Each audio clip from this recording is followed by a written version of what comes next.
ये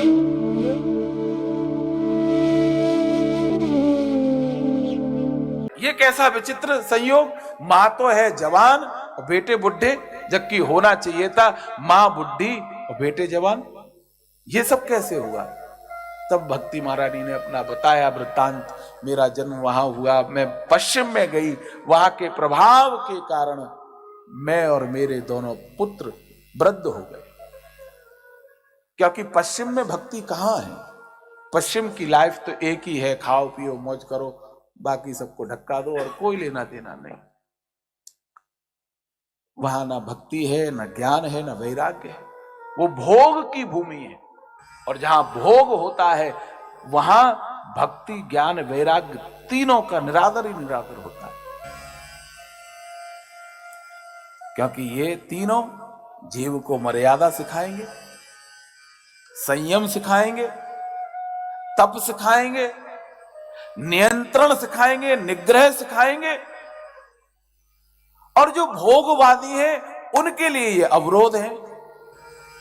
इसीलिए वो क्या करते हैं, इन तीनों को ही मान्यता नहीं देते। वो कहते हैं ये बेकार की चीज है, पाखंड है, ये दंभ है। आजकल तो खूब चल रहा है, सनातन को गाली देना फैशन जैसा हो गया है। बड़े बड़े मिनिस्टर दे रहे हैं, बड़े बड़े नेता दे रहे हैं। और दुर्भाग्य तो इस देश का ये है कि गाली खा करके भी हम उन्हीं नालायकों को वोट दे रहे हैं। उनका दोष नहीं है, दोष हमारा है कि हम ऐसे नालायकों को वोट देते हैं, अपना इनको नीति नियामक बना देते हैं। और किसी धर्म के बारे में बोल करके दिखाएं एक दिन मंत्री महोदय ऐसे, अगले दिन उनकी गर्दन रह जाए तो वो उनके पिताजी रोक लें, रोक सकें तो। लेकिन सनातन को कितनी भी गाली दे लो, कितना भी बुरे से बुरा कह लो, लेकिन फिर भी धन्य है ये सनातन समाज कि गाली खाकर के भी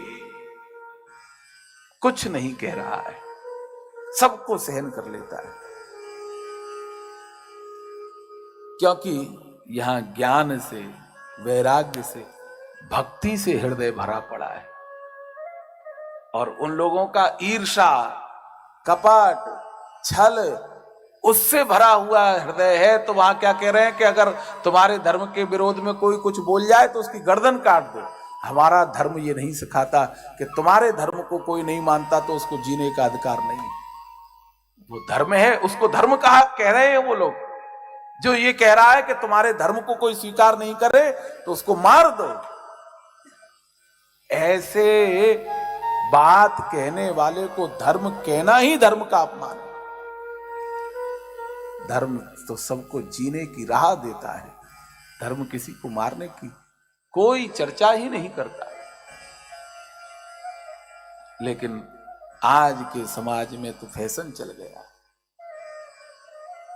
तो भोगवादी ना भक्ति को मानते हैं, ना ज्ञान को, ना वैराग्य को। तो बोले महाराज हम तीनों ही शिथिल हो गए।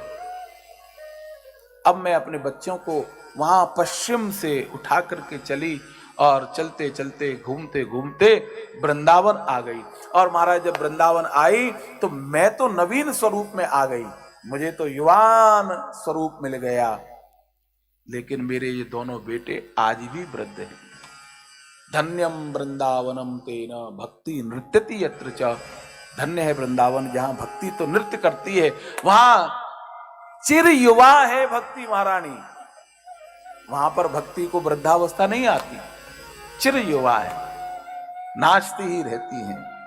लेकिन मेरे पुत्र ज्ञान वैराग्य आज भी चेतन नहीं हुए, आप इनके ऊपर कृपा कर दो। नारद जी कहते हैं मैंने उनको जगाने के लिए, चेतना लाने के लिए वेद वेदांत का, गीता उपनिषद का पाठ किया, कुछ नहीं हुआ महाराज।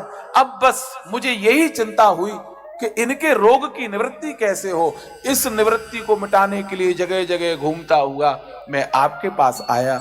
आपके पास कोई निदान हो तो बताओ।